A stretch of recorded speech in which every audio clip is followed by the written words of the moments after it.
গ্রামের সহজ সরল একটি ছেলের সাথে সুন্দরী একটি মেয়ের বিয়ে হয়ে যায়। মেয়েটি ছেলেটিকে দেখে পছন্দ করেনি, কিন্তু মেয়েটির পরিবার পছন্দ করে ওই সহজ সরল ছেলেটির সাথে মেয়েটির বিয়ে দিয়ে দেয়। ইতিমধ্যে বিয়ের বয়সটা 2 বছর পার হয়ে যায়। 2 বছর সংসার জীবনের মধ্যে তাদের 8 মাসের একটা ছেলে সন্তানও হয়। সুখে সংসার করতেছিল।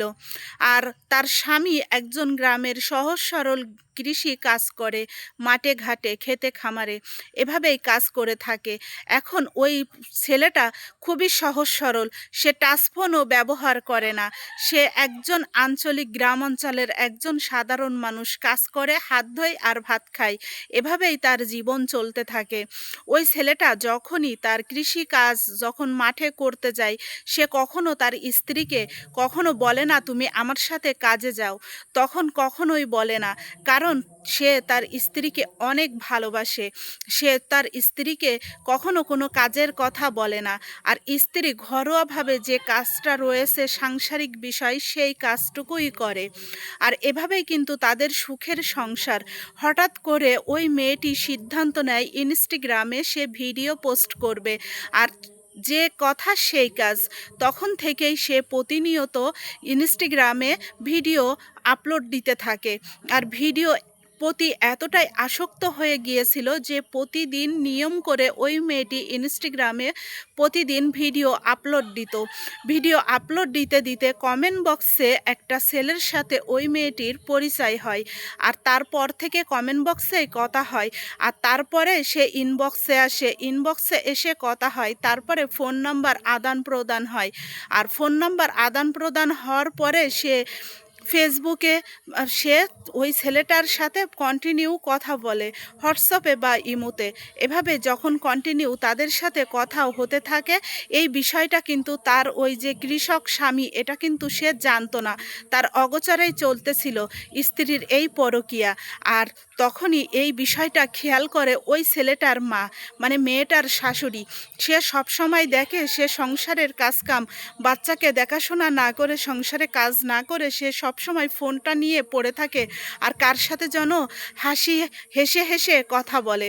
এই বিষয়টা লক্ষ্য করে তার শাশুড়ি। আর এই কয়েকদিন পরে ওই শাশুড়ি তার ছেলেকে বলে যে বাবা, আমি দেখতেছি বৌমা কিছুদিন হলো হেসে হেসে মোবাইলে কার সাথে সারাদিন কথা বলে, তা তুই একটু বিষয়টা দেখিস তো, খেয়াল করিস তো। তখন ওই ছেলেটা বলল যে আচ্ছা ঠিক আছে মা। এবার ছেলেটা চিন্তা করলো যে স্ত্রীর উপরে অবশ্যই একটু নজরদারি দেওয়া উচিত। আসলে আমার মা মিথ্যা বলল নাকি আসলে সত্য কথা বলল। তারপর থেকে ওই ছেলেটা কিন্তু তার বউকে একটু নজরে রাখলো। আর তারপরে একদিন সুযোগ বুঝে তার স্ত্রীর ফোনটা সে হাতে নিয়ে চেক করলো। আর তখনই স্ত্রী তার স্বামীর হাতে ধরা পড়ে গেল। স্ত্রী কোনো একটা ছেলের সাথে সে রিলেশনে আছে, সে তার সাথে কন্টিনিউ কথা বলে। আর তখন তার স্বামী তার স্ত্রীর কাছে জিজ্ঞাসা করলো যে তুমি কার সাথে কথা বলো। তখন সে সত্য কথাটাই বলে দিল, আমি তোমাকে পছন্দ করি না, তোমার সাথে আমি থাকতে চাই না, তোমার সংসার আমি করব না, আমি আমার পছন্দের মানুষের কাছে চলে যাব। আর এই কথাটা বলার পরে তার স্বামী, ওই যে সাধারণ যে কৃষক, ওই স্বামী তার স্ত্রীকে প্রচণ্ড আকারে তার যত সাধ্য পর্যন্ত সে তার স্ত্রীকে বোঝানোর চেষ্টা করলো যে না তুমি এটা করো না, আমাদের একটা সন্তান রয়েছে 8 মাসের, সন্তানের কথা আমার জন্য না হয় তুমি সন্তানের কথা চিন্তা করে তুমি সংসারটা করে যাও, তুমি চলে গেলে আমার সন্তানের অনেক কষ্ট হবে, তুমি তো মা। এভাবে অনেক অনেক বুঝিয়েছে, কিন্তু কোনো মতেই তার স্বামীর কোনো বুঝ সে স্ত্রী মানল না।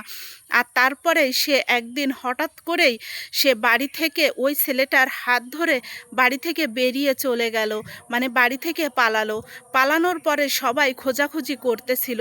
আর খোঁজাখুঁজি করতে করতে তখন হঠাৎ একটা আনকমন নাম্বার থেকে ফোন আসে। ফোন এসে ফোনটা রিসিভ করতেই ফোনের ওপাশ থেকে বলে ওঠে যে আমি আমার ভালোবাসার মানুষের কাছে চলে এসেছি, আমি পালিয়ে এসেছি, আমাকে খুঁজো না, অযথা আমাকে খুঁজলেও তুমি আমার নাগাল কখনোই পাবে না, তুমি ছেলেটাকে নিয়ে ভালো থাকো। এটা বলেই ফোনটা সুইচ অফ করে দিল। আর কখনো ওই ছেলেটা ওই মেয়েটার সাথে যোগাযোগ করতে পারলো না। আর তখন থেকে ওই ছেলেটা অনেক ভেঙে পড়ে, অনেক কষ্ট পায়, তার স্ত্রীর শোকে সে অনেক কষ্ট পায়। সে কিভাবে মাঠঘাট সামলাবে, কিভাবে সন্তান সামলাবে, কিভাবে তার বৃদ্ধ মাকে সামলাবে, সে এটা নিয়েই কিন্তু টেনশনে থাকে।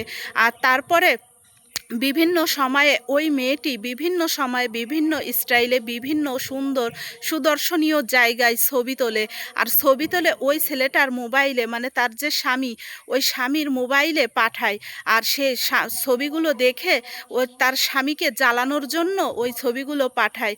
আর ফোনে মেসেজ দেয়, দিয়ে বলে, দেখো আমি তোমার থেকে অনেক ভালো জায়গায় এসেছি, আমি তোমার কাছে চেয়েছিলাম একটু উচ্চ বিলাসিতায় জীবনযাপন করতে, যে জীবন তুমি আমাকে দিতে পারোনি। দেখো আমার ভালোবাসার মানুষটা আমাকে কোথায় নিয়ে এসেছে, কত সুন্দর জায়গা, কত সুন্দর পরিবেশ, আমি এই পরিবেশেই আছি, দেখো এটাই আমাদের বাড়ি, আর এখানেই আমি আছি রাজরানীর মতো হয়ে, এগুলো বলে। আর ছেলেটা অনেক কষ্ট পায়, কিন্তু কি করবে, কিছুই তো করার থাকে না। আর এভাবে তার স্বামী তখনও তাকে বোঝায় যে তুমি চলে আসো, ফিরে আসো, আমাদের সন্তানের মুখের দিকে তাকিয়ে হলেও তুমি ফিরে আসো। কিন্তু তার স্ত্রী, তার স্বামীর কোনো কথাই সে শুনতো না, সে কখনোই ফিরে আসেনি। আর তারপরে এভাবেই কেটে গেল একটা বছর। 1 বছর পার হয়ে যাওয়ার পরে তার এলাকাবাসী, আত্মীয় স্বজন এবং মা সবাই মিলে ছেলেটাকে বোঝালো, বুঝিয়ে বলল যে তোমার জীবন নতুনভাবে আবার শুরু করো, পুরনো মায়া ত্যাগ করো, নতুন বিয়ে করে সংসার করো, নইলে তোমার মাকে, তোমার সন্তানকে কে দেখবে। আর তখনই ওই ছেলেটা কিন্তু রাজি হয়ে যায়। রাজি হয়ে যাওয়ার পরে ছেলেটা বিয়ে করে। আর বিয়ের 1 মাসের মাথায় তখন একটা আনকমন নাম্বার থেকে ফোন আসে। আর ফোনটা রিসিভ করতেই ফোনের ওপাশ থেকে বলে ওঠে, তুমি আমাকে বাঁচাও, তুমি আমাকে বাঁচিয়ে নাও, আমি যে মানুষটার হাত ধরে তাকে বিশ্বাস করে ভালোবেসে তোমার ঘরটা ছেড়ে চলে এসেছিলাম পালিয়ে, সেই ছেলেটা আমাকে দীর্ঘদিন ব্যবহার করে, ব্যবহার শেষে সে আমাকে কোনো একটা অন্ধকার গলিতে বিক্রি করে দিয়েছে। এখন আমি এই জীবন থেকে বের হইতে পারছি না, বিশ্বাস করো আমি এখানে অনেক কষ্টের ভিতরে জীবনযাপন করতেছি, আমার আর বেঁচে থাকার কোনো আশাই নেই, আমি এখানে আর কষ্ট নিতে পারতেছি না, জানো এখানে অনেক মানুষ আমাকে ইউজ করে, তুমি পারলে এখান থেকে আমাকে যত দ্রুত সম্ভব এখান থেকে আমাকে উদ্ধার করে নাও। তখন সে, তার স্বামী বুঝতে পারলো আসলে ফোনটা কে দিয়েছে, তার প্রাক্তন স্ত্রী।